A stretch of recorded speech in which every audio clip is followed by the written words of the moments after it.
to this point is that we just did that first page, not the entire first page. We talked about how bones are produced, the bone cells are produced, and we talked about how they're resorbed. And we drew two pictures. The first picture, these words right here,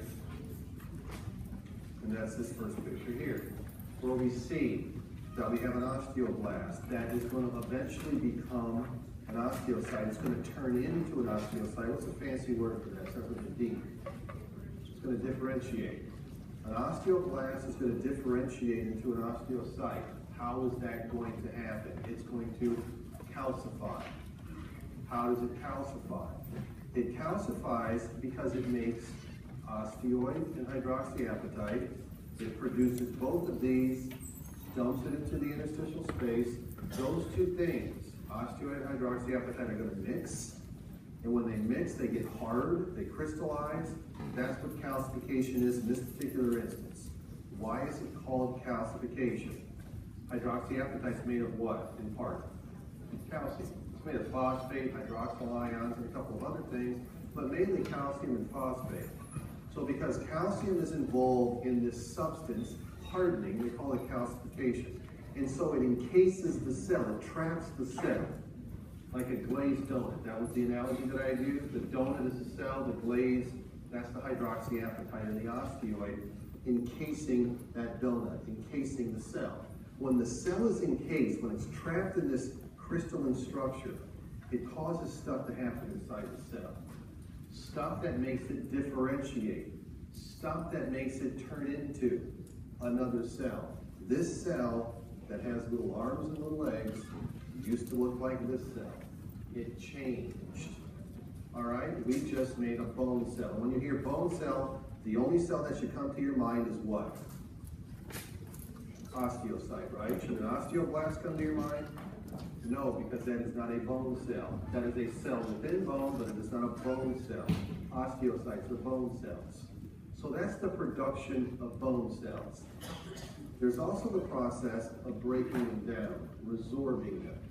Osteoclast, again, not a bone cell, it is a cell within bone, has a specific job, and that is basically to kill the osteocyte.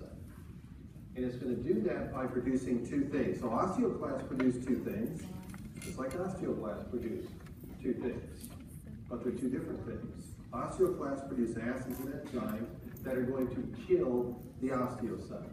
How is the osteocyte going to be killed? We're going to get rid of the glaze. We're going to get rid of the crystalline structure.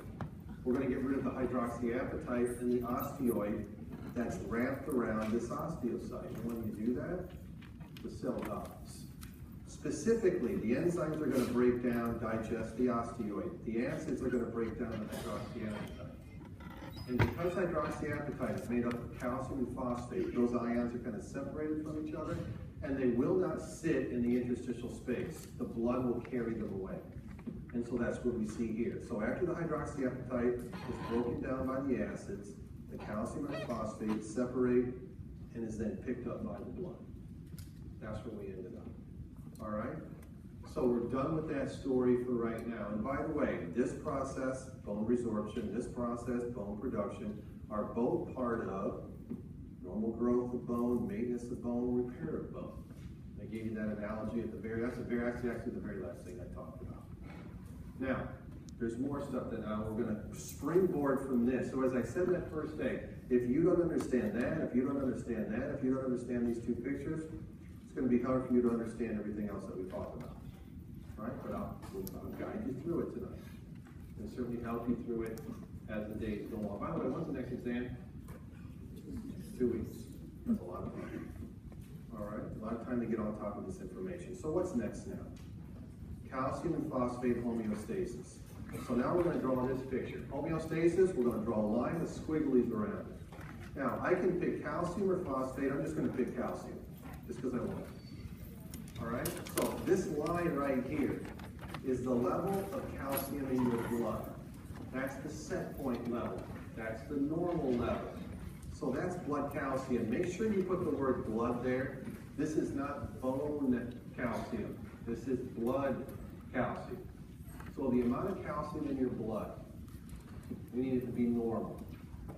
But it's completely normal for it to fluctuate around that set point, right? What would we call this? This is the normal range. There's always a normal range within the body, regardless of what we're talking about. Now, what happens, however, if we're down here? That's not good, right? We've just lost homeostasis, or we could if we don't fix it right away. So, what happens when our blood calcium levels are low? Well, we need to bring the blood calcium levels back up to normal, right? We need to do this. What's this called, by the way? Remind me? It's negative feedback. That's part of homeostasis, right? The homeostatic mechanism. So how is that going to happen? How are we going to get our calcium levels in the blood back up to where they're supposed to be? Because if we don't, we are in a mess of trouble. All right? We run the risk of seizures, spasms, just bad stuff happening. All right? So we cannot have this. So what's going to happen down here? Because we have these low blood calcium levels, we're going to skip a space there, by the way, because we're going to add something there later. So make sure there's a space to add something. What's going to happen at this point is we need to raise our calcium levels. So knowing what we know about bone production, knowing what we know about bone resorption, tell me, of the two kinds of cells that are within bone, which of those two will be stimulated to bring our calcium levels back up to normal because they're too low? Beautiful. We're going to stimulate osteoclasts. Why? Because when osteoclasts are stimulated, they resorb bone. And when we resorb bone, what do? We break it down, we get the hydroxyapatite that's been broken down, the calcium to enter the blood. So when our blood calcium levels are low, again, skip a space because there's a hormone we're going to add later because it controls this, we are going to stimulate osteoclast activity. Stimulate it more. Put the word more because they're always doing their thing. Now, more of them are going to do their thing. And when that happens, we're going to resorb more bone. Put the word more because you're always resorbing bone. You're going to resorb more bone. You're going to break down more bone, which means you're going to get more calcium in the blood. And so now we're going to, because we have our low calcium levels, we need to raise it back up to normal. So we are going to increase calcium. Put the word blood there because it's blood calcium, not bone calcium. Increase blood calcium to normal levels. So this negative feedback mechanism occurs because we've stimulated osteoclasts,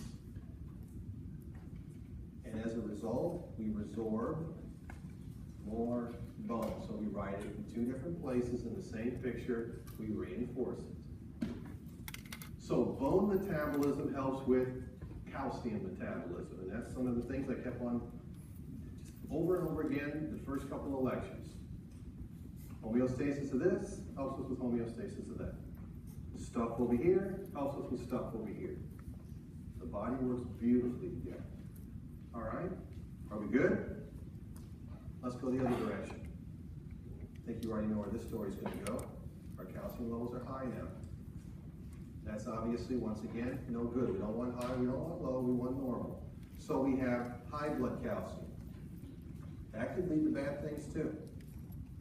And that could lead to comas. It could lead to muscle weakness. Talk about it later. Leave yourself a space because we're going to add something to the story, a hormone. At this point, we need to lower calcium levels, right? So again, knowing what we know about bone production and bone resorption of these two kinds of cells within bone, osteoclast or osteoblast, which of the two are going to be stimulated? Osteoblast, right? Now, why would stimulating an osteoblast lower our calcium levels? Well, you stimulate osteoblasts, more of them are going to become osteocytes, correct? Where are they going to get the ingredients for this to occur? Do they need to make hydroxyapatite for this to occur? Where do they get the ingredients for it? The blood. So more osteoblasts will take more calcium from the blood. And if you take calcium from the blood, what do you do to the levels of calcium in the blood? You lower them. So, here